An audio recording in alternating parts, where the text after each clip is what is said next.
Hello students. So the next group of plants, it is pteridophytes. So in the previous videos we discussed the algae, the next group bryophytes, now the third one is pteridophytes. So pteridophytes, in that first we shall consider the general characters. So the general characters of pteridophytes, the first one, these plants, they are mainly found in cool, shady places.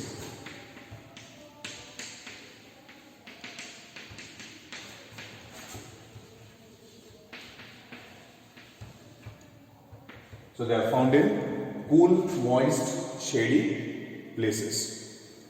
Now these plants, they have vascular tissues.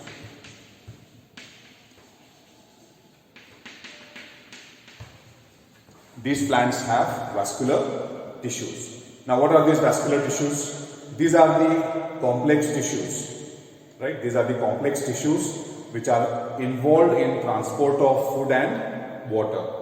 Now these vascular tissues are present in pteridophytes. So which are the two vascular tissues? They are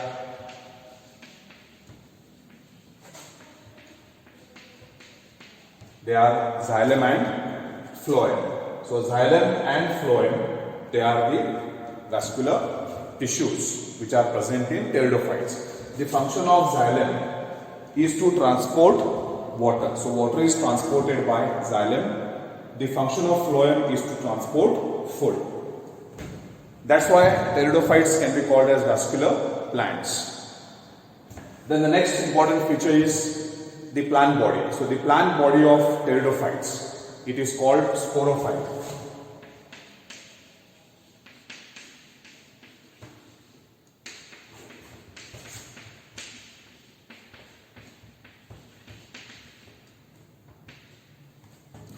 The main plant body of pteridophytes is called sporophyte. Now this sporophyte, it is differentiated into roots, stem and leaves, right? So pteridophytes, they have true roots, they have a stem and they have leaves. So sporophyte, it forms the dominant phase or the main phase in the life cycle. The another phase is gametophyte. So we shall discuss that after some time. So the leaves in pteridophytes, the leaves in pteridophytes, they are called sporophylls. Leaves in pteridophytes, they are called sporophylls. Now these sporophylls, they are classified as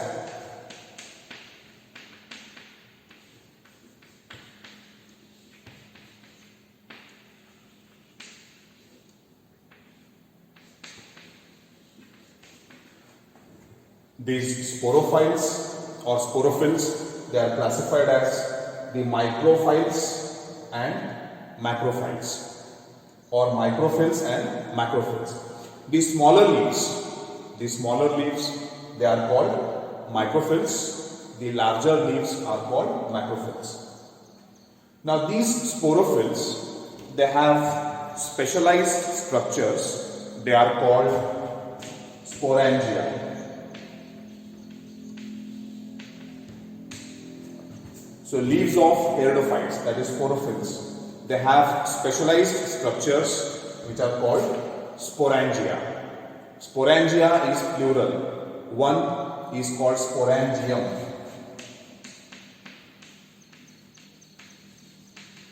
Sporangium is singular.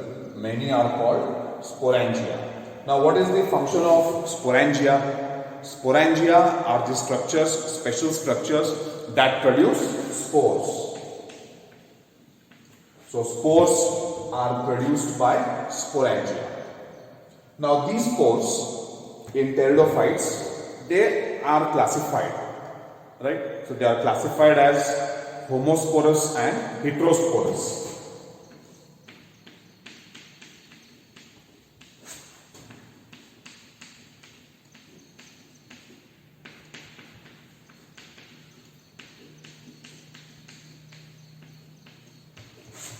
So we can call them as homosporous plants and heterosporous plants. See here, some pteridophytes produce spores which are small. So such pteridophytes or such plants, they are called homosporous plants, right? So these spores, they are of one type or similar spores. So certain pteridophytes which produce similar spores, they are called homosporous plants. There are some other pteridophytes which produce two types of spores. So here two types of spores are produced. That's why they are called heterosporous plants. So homosporous plants produce one type of spores. Heterosporous plants produce two types of spores. Now these spores, what is the function of spores? So already we discussed that in the previous group, that is bryophytes. So the function is same. So spores germinate and they produce a plant that is called gametophyte.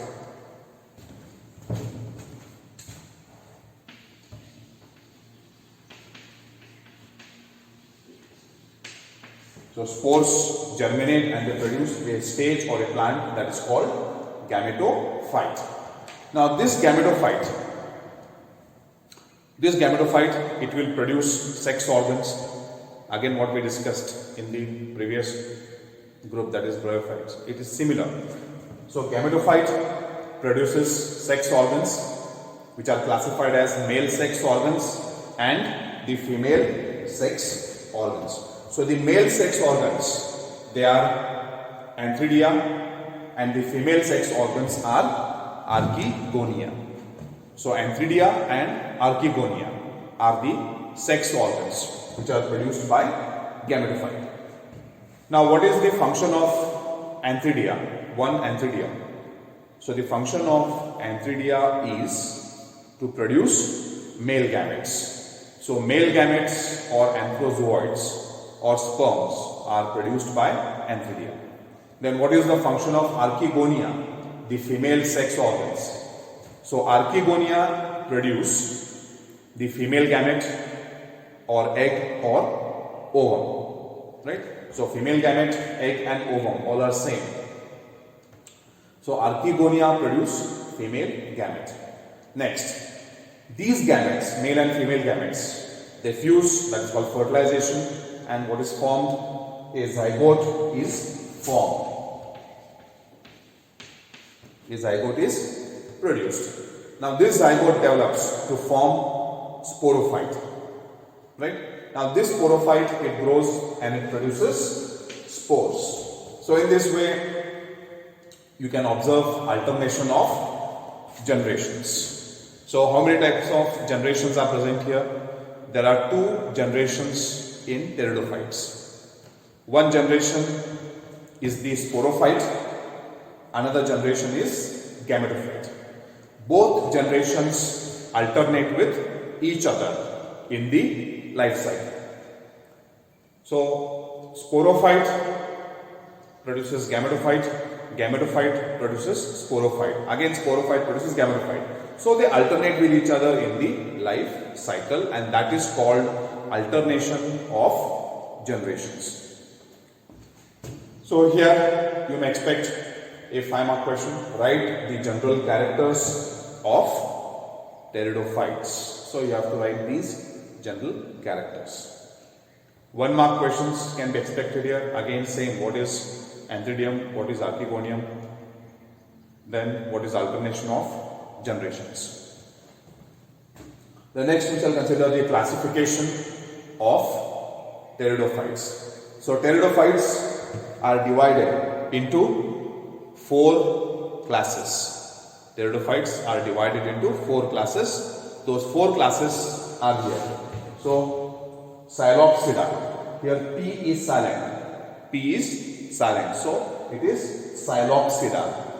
The second class or second group is Lycopsida. The third is Spinopsida. And the fourth is Pteropsida. Here P is silent. So it is Pteropsida. So these are the 4 groups or classes of pteridophytes. Then the examples. The example of Psilopsida, it is Xylotum. So in Xylotum, P is silent. So it is Xylotum, which is an example of Psilopsida. Then example of Lycopsida is Lycopodium, right? So Lycopodium is one example. Another example is Selaginella. So Selaginella is another example of Lycopsida. Then the third group is Spinopsida. So the example of Spinopsida is Equisetum. And finally, the examples of Pteropsida, they are Dryopteris. So the commonly Dryopteris is commonly called as fern, right? So different types of ferns, they are known as Dryopteris. Then Adiantum is another example.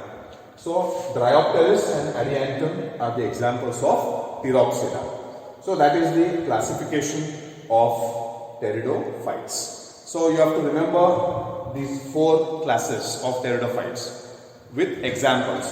So you may expect question, write the classification of pteridophytes. So in that case you have to write the classes along with the examples.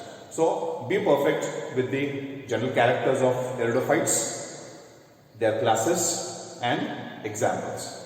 So with this we shall conclude this video and we shall continue in the next video. Thank you.